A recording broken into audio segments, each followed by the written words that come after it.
السلام عليكم حباتي، كي دايرين؟ لاباس عليكم؟ بخير صحه لاباس؟ نتمنى تكونوا بخير وعلى خير. اليوم جيت وجبت لكم طرطه ديال المقله سهله وبسيطه بزاف وبمكوناتها سهله، وكتوجد في رمشه تاع عين 10 دقائق كتكون طرطه واجده الى جاوكم الضياف على غفله. انا متاكده غادي تعجبكم الى جربتوها كيف ما انا عجبتني، وبغيت نشارك معكم هاد التجربه. وما تنسوش كيف ما العاده ديروا لايك للفيديو والى عجبكم، وتعملوا اشتراك وتفعلوا الجرس باش يوصلكم كل ما هو جديد. المهم البنات ندوزوا للطريقه ومكونات ديال طرطه المقله. المكونات البنات كاينه مكونات ديال الكيكه، وكاينه مكونات ديال لاكريم، وكاينه مكونات ديال السيرو، وكاينه مكونات اللي غادي نديروها نحتاجوها للتزيين. بالنسبه للمكونات ديال الكيكه نحتاجو نص كاس ديال الزيت، نص كاس ديال السكر، كاس ديال الحليب عنبه، وبالنسبه للطحين جوج كيسان ديال العنبه الطحين، وبالنسبه للبيض جوج، وساشي ديال الفاني، وساشي الخماره الحلوى، واللوز الكركاع اختياري. الا بغيتي تستعملوا استعملوا، ما بغيتيشي ما كانش متوفر ماشي ضروري. وبالنسبه لنا بودره ديال الكاكاو، هذه اذا كانت عندك بودره هكذا تستعملها، كانت ما كانتش كدير غير الساشي ديال ايديال.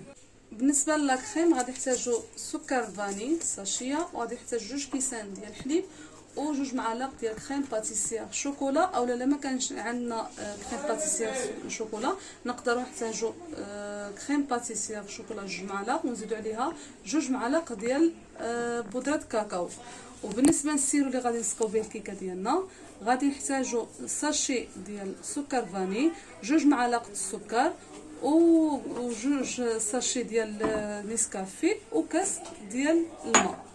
بالنسبه للتزيين كتكون على حساب الرغبه كل واحد وكيفاش بغى يزين الكيكه ديالو. بالنسبه للتزيين غادي نحتاج غير دانيت شوكولا، وغادي نحتاج الكركاع وشوكولا فيرميسي. ندوزو دابا البنات على بركه الله لطريقه التحضير. نبداو اول حاجه نحضروها هي الكيكه ديالنا. ناخدو اول حاجه نص كاس ديال السكر،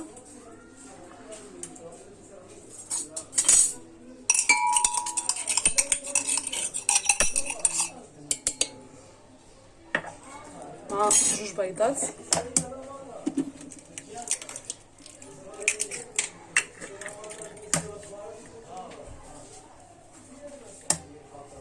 غير سمحوا لي على الصداع، الكوزينه جات على الشارع.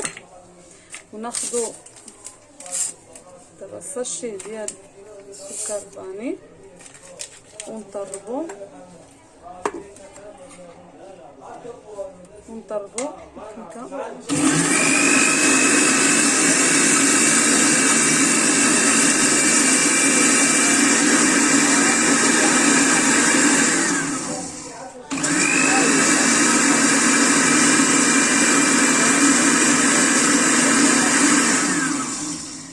من بعد ما درنا السطريبه الاولى غادي نزيدو قبصه ديال الملحه،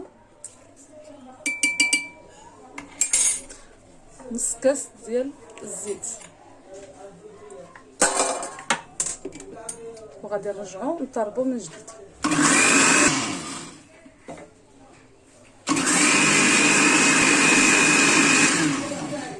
غادي نرجعو نديرو الحليب عاوتاني ونرجعو نطربو.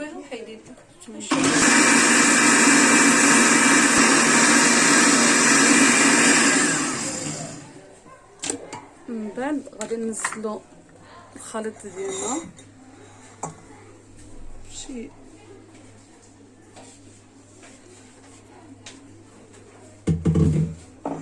شي انيه كيف ما كانت، ونبداو نديرو الطحين والخميره الحلوه.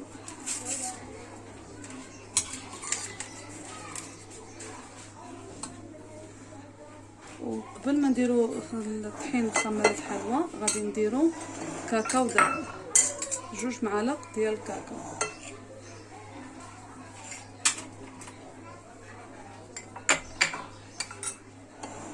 ونطربو مزيان.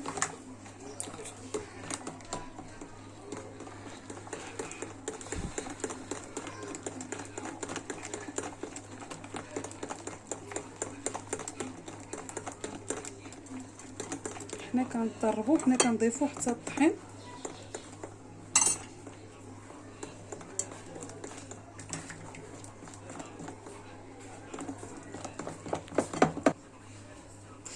بالنسبه للكاكاو على حسب نتوما واش بغيتو هكا حلا بزاف كديروا اكثر من 2 معالق، ولا حسب كذلك حتى الجوده.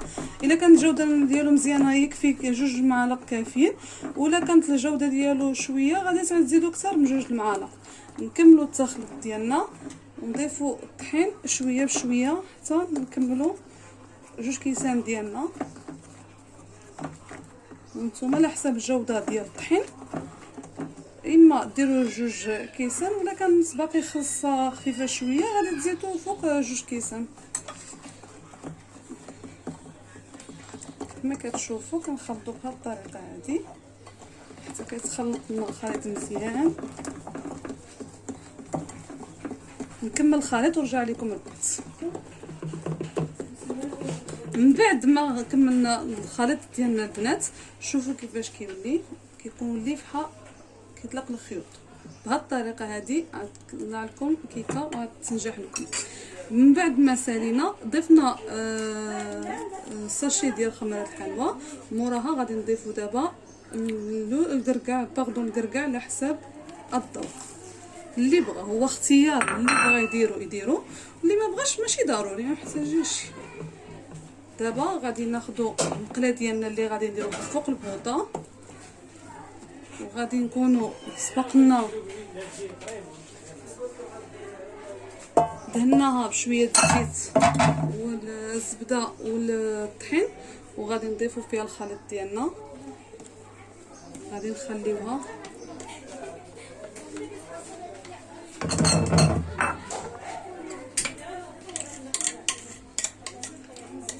في اللوز 7 دقائق. الا شميتوا الريحه صافي هزوها، ما شميتوش الريحه زيدوا هذاك 3 دقائق، من بعد عاد قلبوها. انا غادي نوريكم الطريقه فوق بوطه، وغادي تشوفوا كيفاش كطيب كيكه ديال المقله. صافي جبناها فوق البوطه. دابا غادي نقصوا البوطه وغادي نخليوها بحال اللي كتدمع البوطه صافي، وغادي ننزلوا المقله بحال هكذا. من الاحسن تكون المقله طيفل وتكون غارقه شويه باش ملي كتنفخ كتجبر المساحه اللي تقدر تنفخ بها. من بعد غادي ننزلوا لها شي غطايه كيف ما كانت، وغادي نديروا عليها شي حاجه ثقيله. انا بالنسبه لي عملت عليها غير عمرت الغلايه بالماء ودرتو عليها باش ما تحركش المقله وتطيب على خطره. من بعد تخليوها واحد 7 دقائق، وملي قلنا ملي تشم الريحه غادي تزولها. الا ما شميتيش الريحه زيد لها واحد 3 دقائق عاد قلبها. من بعد ما تطيب دوز 7 دقائق غادي نرجع عندكم ان شاء الله. بالنسبه للكريمه البنات، جبنا كسرونه كيف ما كانت، وغادي ناخذوا كريم باتيسير. قلنا كيف ما قلنا في الاول، انا كريم باتيسير اما نستعملوا هذه شوكولا او نستعملوا العاديه، وغادي نضيفوا عليها البودره ديال الشوكولا. نبداو على بركه الله. 2 كيسان ديال الحليب، ساشي ديال سكر فاني،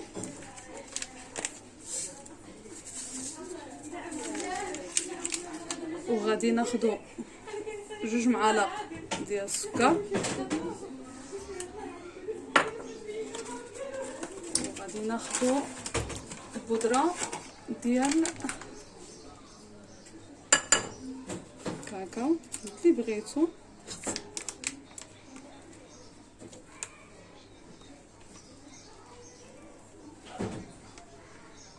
ما بغاش تسخوا مزيان. غادي نزيدو السكر شويه باش يسخن.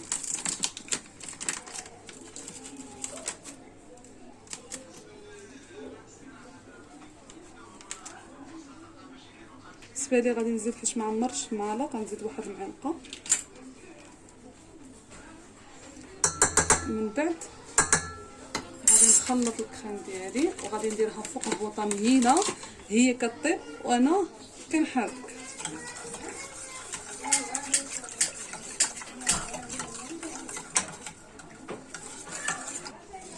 من بعد درنا على بوطه مهيله بحال هذا الشكل هذا وغنبقاو نحركو هي كطيب وحنا كنحركو حتى يفرد الحليب مزيان وتعقد عاد نطفيو عليه.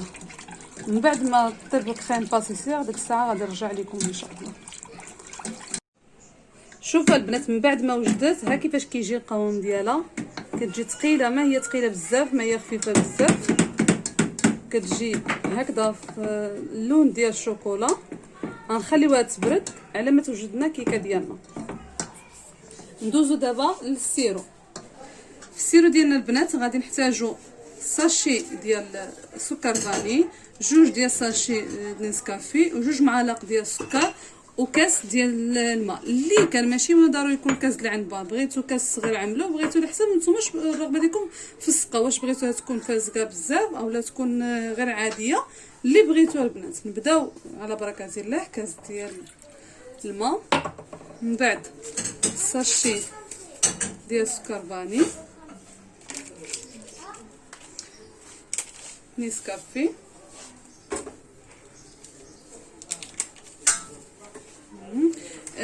غير سمحوا لي البنات لا جوده ديال التصوير راه كنصوروا غير من التليفون، ونتمنى تعجبكم هاد الكيكه اللي بصح كتجي زوينه واقتصاديه. وديال المقله كطيب غير في 10 دقائق.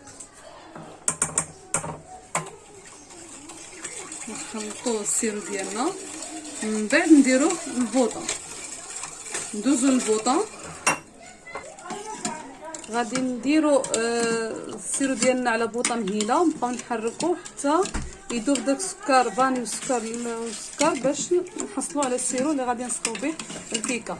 نخليكم حتى يغلى السكر وعاد نرجع لعندكم ان شاء الله.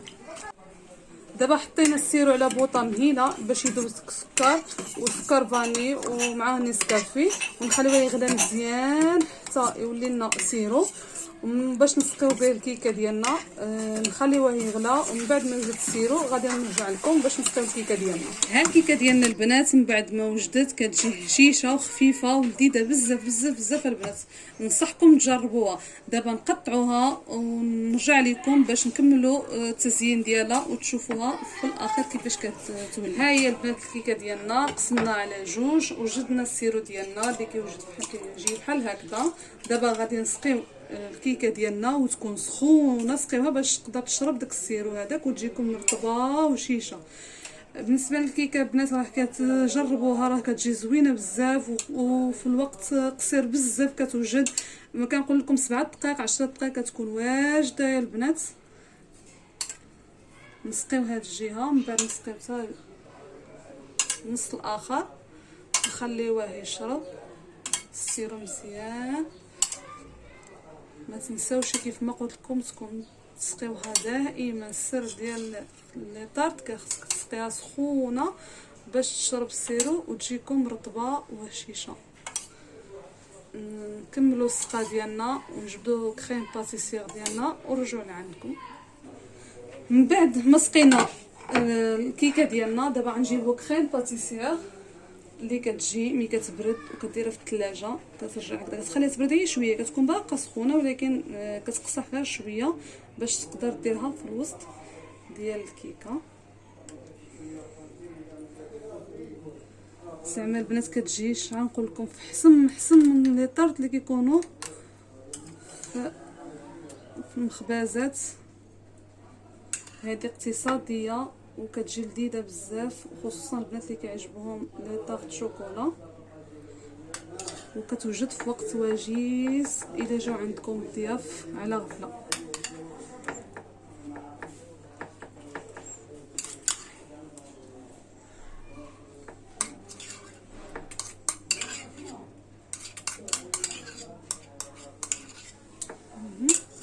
من بعد نقادوها،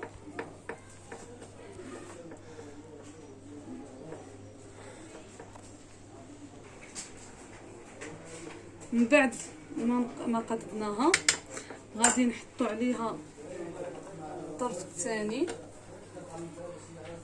بهذا الشكل هذا، ومن بعد نزينو الطرطه ديالنا كيف ما بغينا الطريقه اللي تناسبنا.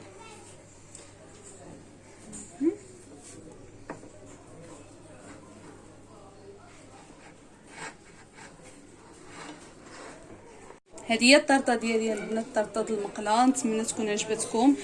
كتجي لذيذه وخفيفه واقتصاديه، وكتقدر توجد في اي وقت وخا يجيو الضياف على غفله.